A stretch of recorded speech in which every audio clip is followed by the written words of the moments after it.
Certificate সব ছিল দলিল দলিলপত্র এরা জমা দিয়ে চলেছে। এটা সর্বৈব মিথ্যা। কারণ তুমি লোনটা তুমি ক্ষমতা বলে নিয়েছো, তুমি কোনো ডকুমেন্ট জমা দাও। তোমার কাছে যদি কোনো তথ্য থাকে তার রিসিপ্ট তুমি 14 দিনের মধ্যে তুমি আমাদের 2 সপ্তাহের মধ্যে তুমি আমাদেরকে জমা দাও।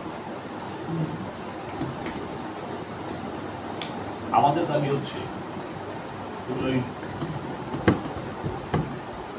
মিথ্যা অপবাদ দিয়ে দলিল জমা দিয়েছ, LIC জমা দিয়েছিল, মিথ্যা অপবাদ দিয়ে কথা এটা তুমি তোমার ক্ষমতা বলে তো সেদিন সিদ্ধান্ত কিছুই জমা দেবে। ব্ল্যাকমেইল করে আমার সংস্থাকে ব্ল্যাকমেইল করে এই লোনটা তুমি তোমার দিয়েছো।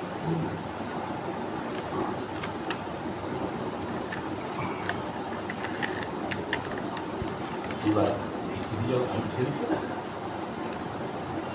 এই যদি 15 দিনের মধ্যে উত্তর না দাও, তোমার বিরুদ্ধে